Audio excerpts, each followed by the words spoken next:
안녕하십니까, 책돌입니다. 오늘 소개해드릴 책은 다이어트 불변의 법칙 2입니다. 저자는 하비 다이아몬드, 출판사는 사이먼 푹스입니다. 자연에는 불변의 법칙이 있습니다. 중력의 법칙도 그중 한 가지입니다. 당신이 부자이든 가난하든 남자든 여자든 백인이든 흑인이든 중력의 법칙은 인간 모두에게 동등하게 적용됩니다. 당신이 5층 건물에서 뛰어내리면 죽거나 심한 부상을 입게 됩니다. 이와 똑같이 인간의 몸에도 법칙이 있습니다. 이것은 절대 변하지 않습니다. 사실 당신의 생명만큼 중요한 것은 없습니다. 당신은 밤하늘의 은하수를 볼 수 있는 두 눈 대신 돈을 선택하시겠습니까? 당신은 초록의 숲길을 걷게 해주는 튼튼한 두 다리 대신 명예를 선택하시겠습니까? 당신의 찬란한 생명에 비하면 돈과 명예는 먼지에 불과합니다. 진실은 항상 가까운 곳에 있고 단순한 법이죠. 당신은 이 진실을 깨닫기 위해 하버드 박사과정을 밟을 필요도 없고 접접산중에 들어가 돌을 닦을 필요도 없습니다. 그저 자연의 소리에 진정성을 가지고 귀를 기울이면 되는 것이죠. 신이 만들어 놓은 놀라운 자연의 법칙에 따르기만 하면 됩니다. 저는 일본의 와비사비라는 철학을 좋아합니다. 일본의 전통 철학 중 하나로 과잉을 배제하고 소박함을 추구하는 사상입니다. 이 철학은 일본 문화의 전반에 걸쳐 깊이 자리 잡고 있는데요. 특히 다도와 도자기, 정원, 건축 등 여러 분야에 깊이 배어 있습니다. 단순하고 소박함 속에서 아름다움을 발견하는 것을 중요하게 여깁니다. 무사인 사무라이에게도 과잉은 추하고 혐오스러운 것이었고 낭비는 감정의 결핍으로 여겨지고 있습니다. 욕심이 화를 부르는 법입니다. 이 소박함과 단순함이 자연의 법칙입니다. 신이 존재하지 않는 곳이 없다라는 말이 있습니다. 땅에 떨어지는 나뭇잎도 새의 노래나 꽃향기도 모두 자연의 법칙에 따라 움직입니다. 자연은 위대하기 때문에 인간을 뚱보로 만들지 않았고 질병으로 고생하게 만들지도 않았습니다. 설사 인간의 욕심으로 질병과 비만으로 고생하고 있다고 할지라도 그것을 극복할 수 있는 수단과 능력을 신은 우리의 몸 안에 숨겨놓았습니다. 당신은 자연의 법칙을 이해하고 실천하기만 하면 됩니다. 저자는 월남전에 참전했었는데요. 거기서 고엽제 피해를 당했다고 합니다. 저는 그날 이후로 하루하루를 끔찍한 고통과 공포 속에서 보내야만 했습니다. 왜 하필이면 나란 말인가? 신의 뜻일까? 이런 말을 수없이 반복했습니다. 그러나 저는 5년이 지난 후에도 살아남았습니다. 그로부터 20년이 훨씬 지난 오늘까지 어떤 보조장치 없이 생생하게 제 두 발로 걸어 다니고 있습니다. 저는 어떻게 고엽제의 부작용을 없앨 수 있었던 것일까요? 고엽제 환자들이 대부분 사망한 후에도 저는 어떻게 살아나 지금 이 책을 쓰고 있는 것일까요? 바로 몸속의 자연치유 시스템이자 독소 청소 시스템인 림프 시스템을 정화하는 방법을 알고 있었기 때문입니다. 물론 저는 1970년대 자연위생학을 접하면서부터 모노 다이어트를 실천하고 있습니다. 모노 다이어트는 산 음식을 계속 먹는 것입니다. 제가 고엽제에 노출되었다는 사실을 모르고 있었지만 계속해서 모노 다이어트를 실천하고 있었으므로 나의 생명을 구할 수 있었던 것이죠. 그때는 살을 빼기 위한 노력이었지만 그것이 고엽제에게서 내 생명을 구할 것이라는 생각은 하지 못했습니다. 그 독소와의 싸움을 일찍부터 시작했고 고엽제 증상이 나타나고서부터는 아주 빡세게 실천한 결과로 저는 이렇게 산증인이 될 수 있었습니다. 제가 지금 당신에게 말하고 있는 이야기는 하늘의 별처럼 명확합니다.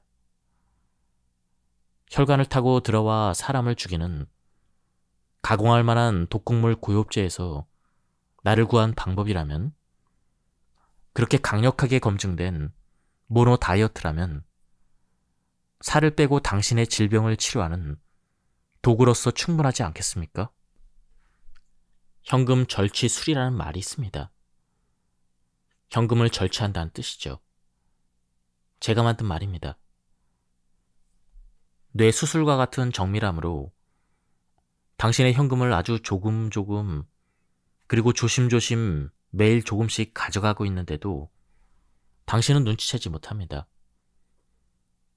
지구상에 이것을 눈치채는 사람이 극소수이기 때문에 당신도 그저 정상적이고 자연스러운 상거래의 과정으로 여길 뿐입니다.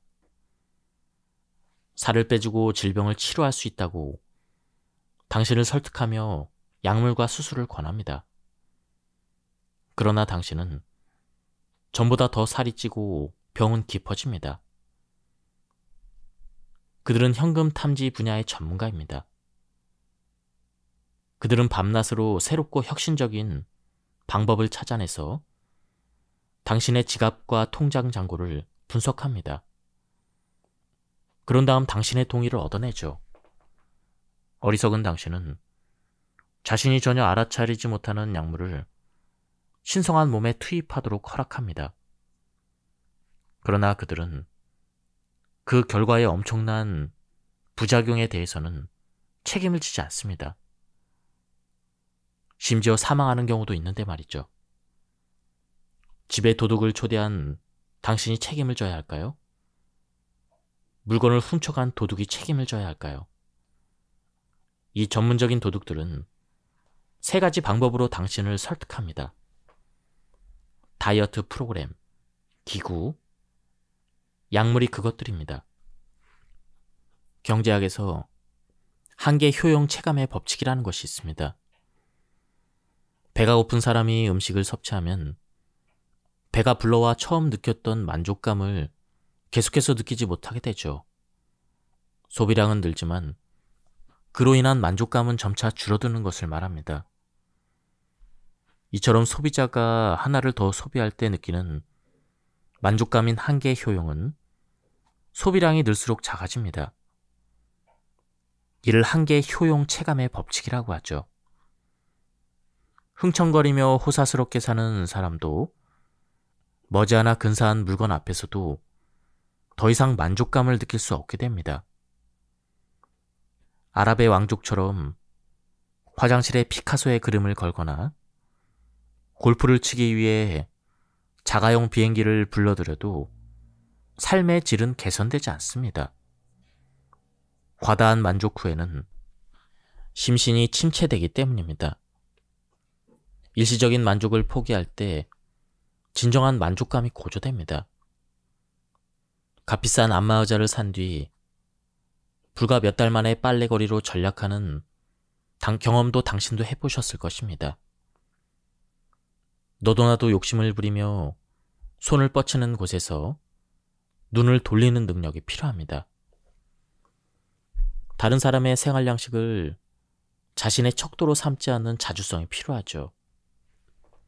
우리가 각종 마케팅 전략에 넘어가지만 않으면 지나친 획일화를 분쇄하는 기회일 수 있습니다. 고대 그리스에서는 공적인 생활에 참여하지 않는 사람을 바보라고 불렀습니다. 전 세계가 네트워크로 연결된 오늘날에는 네트워크에서 벗어날 수 없는 사람이 바보라고 저는 주장합니다. 변덕이 심하고 사물에 더 많이 의존하는 사람이 더 가난한 법입니다. 그런 사람이 더 살이 찌고 질병에 취약한 법이죠. 살을 빼고 병을 고치기 위해 어떤 물건이 반드시 필요하다라는 고백은 이미 항복하는 것이나 다름없습니다. 우리를 맹렬히 덮치는 저속한 대중문화와의 싸움에서 승리하는 방법이 있습니다. 결코 포기할 수 없다고 믿었던 것, 바로 그것을 버리고 자연의 법칙으로 돌아가는 것입니다. 저는 당신에게 아주 단호하게 산 음식을 먹으면 살고 죽은 음식을 먹으면 죽는다라고 말하겠습니다. 다이어트에 관해서라면 산 음식을 먹으면 살이 빠지고 죽은 음식을 먹으면 살이 찐다라고 하겠습니다. 당신은 도대체 그게 무슨 뜻이죠? 라고 질문할 것입니다. 무슨 마법과 같은 이야기를 기대하셨다면 실망하셨을 수도 있습니다. 저는 거의 30년 넘게 죽은 음식보다 살아있는 음식을 더 많이 먹었을 때의 결과를 지켜보았죠. 세상의 모든 진실은 한때 논란이 된 적이 있었고 힘든 돌팔매를 견뎌왔습니다. 저는 30년 넘게 돌팔매를 맞았고 찬사 또한 받았습니다. 지금 당신은 산 음식과 죽은 음식의 개념이 익숙하지 않을 것입니다. 보통 죽은 음식이라고 하면 동물이 죽어서 제공하는 육류를 가장 먼저 떠올립니다. 사람들은 생고기나 생선회 같은 거죠. 이렇게 반문합니다. 저는 상담할 때마다 아무리 적은 양이라도 하나도 빠뜨리지 않고 매일 어떤 음식을 섭취했는지 설명해달라고 부탁하곤 합니다.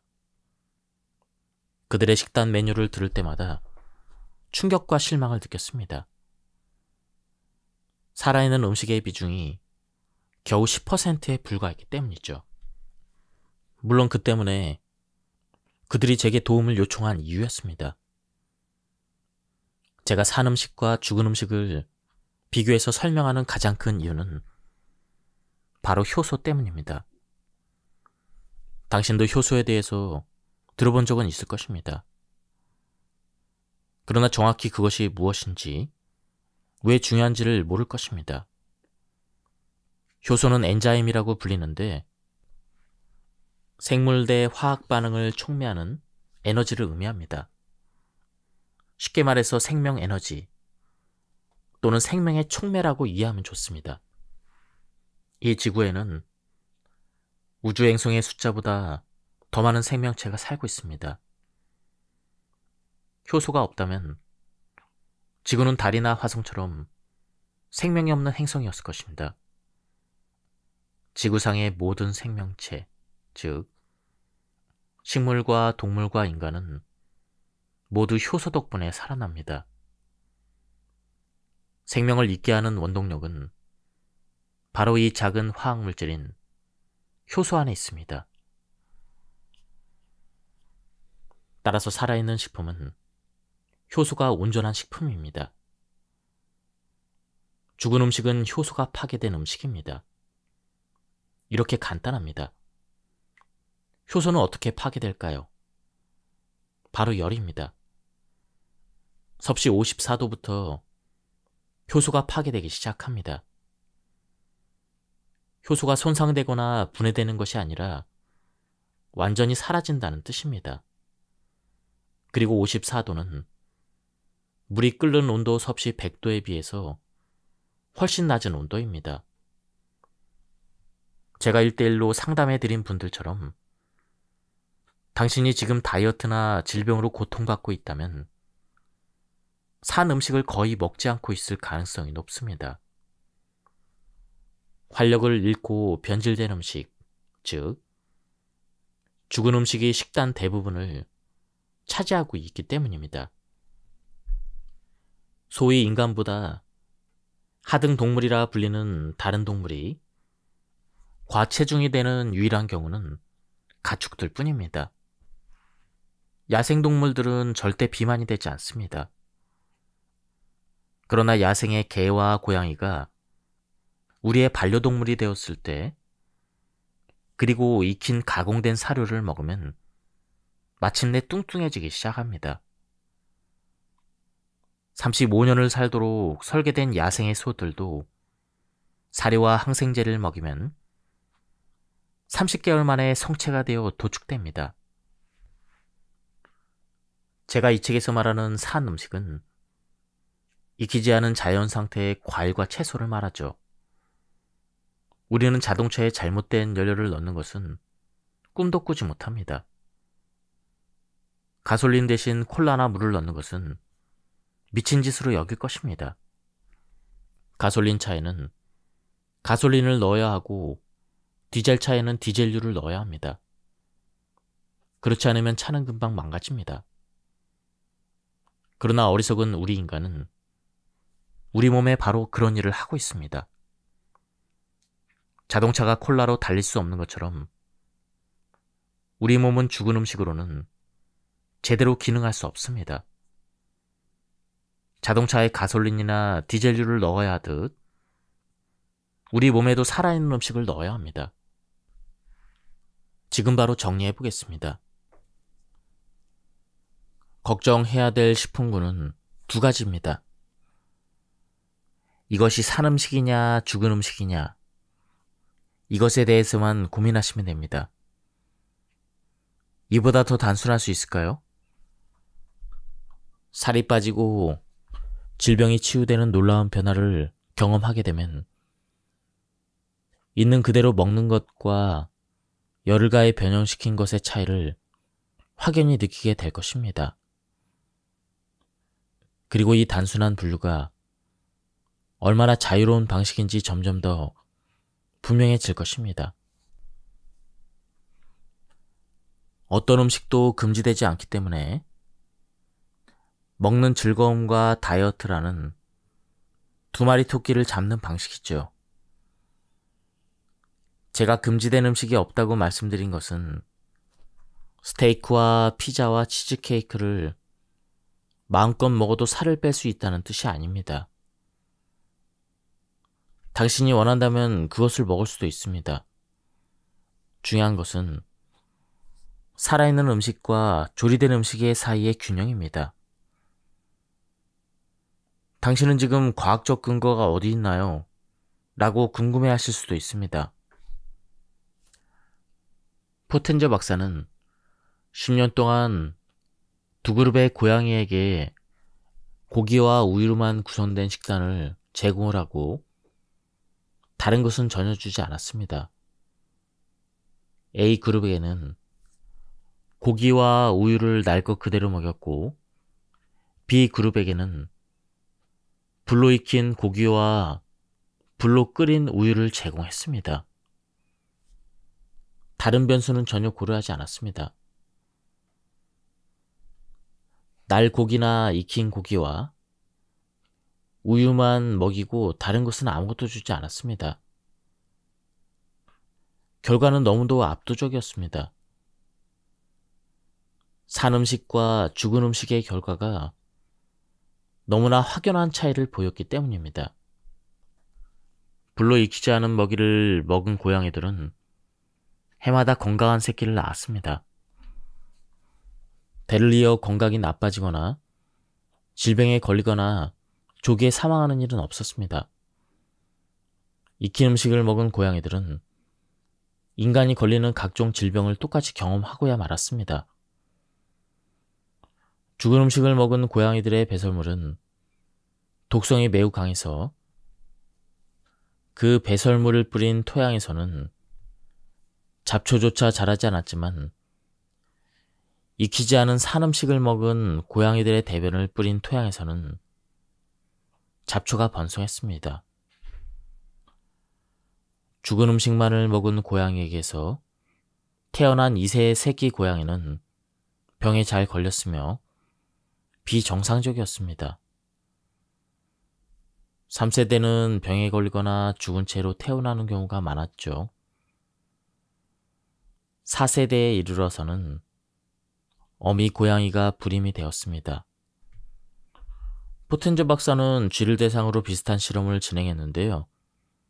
그 결과를 고양이를 대상으로 한 실험 결과와 정확히 일치했습니다. 무려 100년 전의 실험입니다.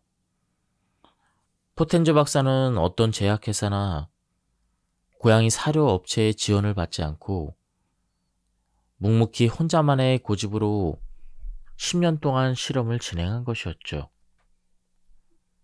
사회 두루마리는 예수님 시대에 살았던 SNP라는 종파가 예수님과 그의 업적에 관해 쓴 필사본입니다. SNF파는 공동체를 만들었고 명상이나 기도가 중요한 부분을 이루었는데요. 생명체를 존중한 SNF파의 식사는 순수한 채식이었습니다. 이 복음서에서는 음식을 어떻게 섭취해야 되는지에 대해서 다음과 같이 기록하고 있습니다. 그대들의 몸은 그대들이 먹은 대로 되고 마찬가지로 그대들의 영혼은 그대들이 생각한 대로 될 것이다. 그러므로 불이나 물로 파괴된 음식, 얼어붙은 음식은 먹지 말라. 불에 탄 음식이나 언 음식, 부패한 음식은 그대들의 몸을 태우고 얼리고 썩게 할 것이다. 불로 요리된 씨앗, 얼어있는 씨앗, 썩은 씨앗을 밭에 뿌리는 어리석은 농부처럼 되지 말라. 가을이 되어도 그의 밭에서는 아무것도 얻을 수 없느니라. 죽음의 불로 음식을 만들지 말라. 그러면 그 죽음의 불이 그대들의 음식을 죽이고 그대들의 몸을 죽이고 그대들의 영혼 역시 죽일 것이다. 그러므로 불이 파괴한 것은 아무것도 먹지 말라. 너희 몸은 너희가 먹는 것임이니라. 비록 이 내용이 성경에 실리진 못했지만 음식에 대한 예수의 사상을 대표하는 것만은 확실합니다. 효소가 조리 과정에서 열에 의해서 파괴되면 음식은 생명력을 잃게 되는데요. 이는 두 가지 방식으로 다이어트와 질병에 치명적인 영향을 미칩니다. 첫째, 거의 모든 미네랄과 비타민이 파괴됐죠. 둘째, 엄청난 에너지가 필요한 소화에 추가로 부담이 가해진다는 사실입니다. 청소부가 방을 청소하는데 진흙을 뿌리는 것과 다를 바가 없습니다. 인간의 건강과 다이어트에 결정적인 영향을 미치는 요소는 세 가지가 있습니다. 첫째는 살아있는 음식에 존재하며 체내에서 음식물을 분해하는 데 도움을 주는 식품 효소입니다. 두 번째는 소화 효소로서 음식물 효소가 조리 과정에서 파괴되면 신체가 자체적으로 생성해야 되는 소화 효소입니다. 세 번째는 대사 효소인데요. 지금까지 언급되지 않았지만 이 책에서 지금까지 배운 그 어떤 것보다도 수면과 삶의 질에 가장 중요한 요소입니다. 대사 요소는 신체의 노동력입니다. 무슨 뜻일까요? 말 그대로 우리 몸의 모든 활동은 대사 요소에 의존하고 대사 요소에 의해 수행됩니다. 이 작지만 놀라운 화학 발전소 덕분에 우리는 음식을 삼키고 숨을 쉬고 눈을 깜빡이고 걷고 말하고 혈액을 순환시킵니다. 대사 효소의 작용 없이는 음식을 소화시키거나 림프 시스템을 통해 독소를 정화하거나 밤에 침대에서 뒤척일 수가 없습니다. 생명에 필요한 모든 영양소를 충분히 섭취해야 된다는데 이 일을 제기하는 사람은 아무도 없습니다. 대사효소의 활동이 없다면 이러한 영양소는 세포에 전달되어 사용될 수 없습니다. 우리가 살아있는 이유는 바로 대사효소 덕분입니다.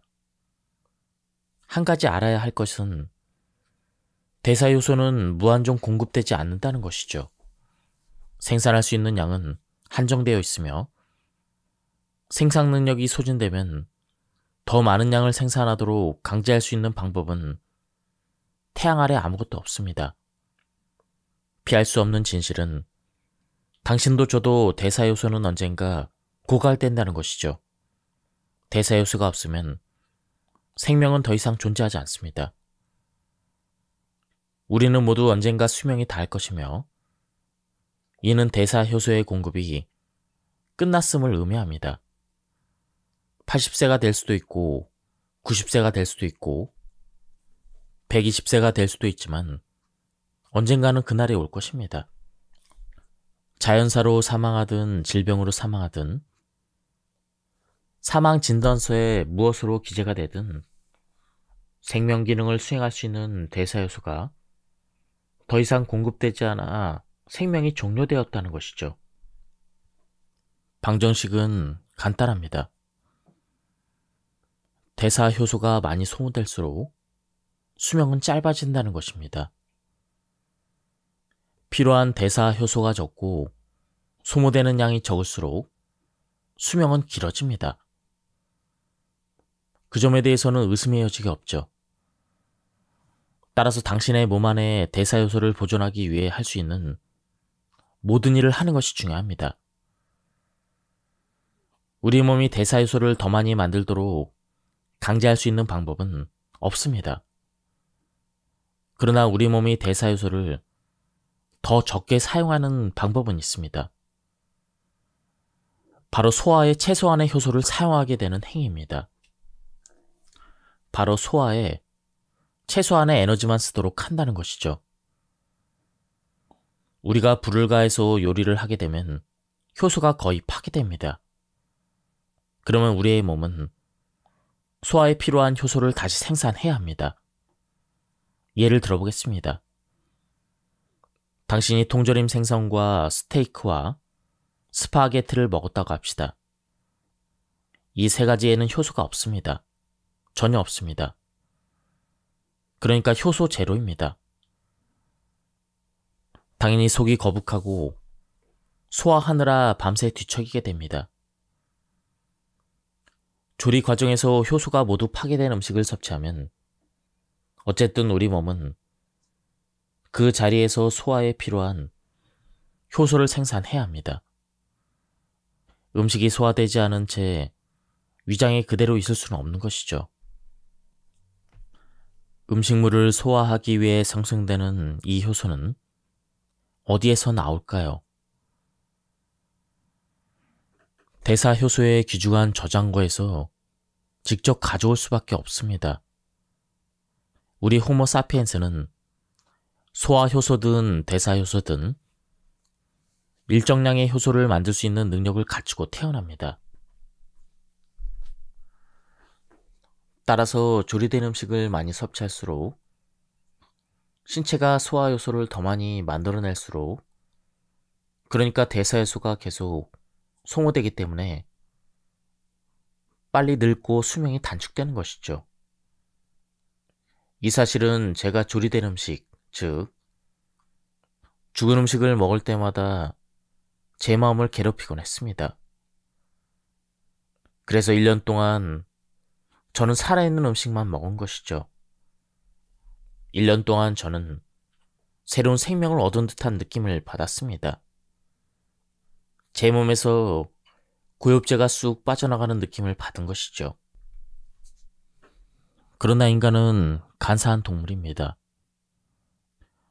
그것이 가장 건강한 식습관이라는 것을 머리로는 알지만 평생 그렇게 사는 것을 실천하는 것은 참으로 힘든 일이죠.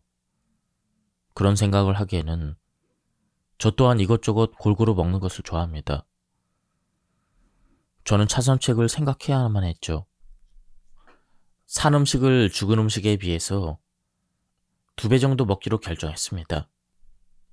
전체 식단에서 산 음식의 비중이 3분의 2가 되도록 실천했습니다. 조리된 음식을 3분의 1로 먹는 것으로 목표를 정했고 지금까지도 이 목표를 꾸준히 실천하고 있습니다. 예, 오늘 리뷰를 마치겠습니다. 오늘은 목 상태가 진짜 안 좋았는데요. 녹음을 괜히 한 것 같습니다. 예, 여기서 리뷰를 마치도록 하겠습니다. 뒷부분은 계속해서 소개를 해드리도록 하겠습니다. 이제 앞으로 영상을 매일 올릴 수는 없을 것 같고요. 목 상태가 좋은 날만 녹음을 해서 올리도록 하겠습니다.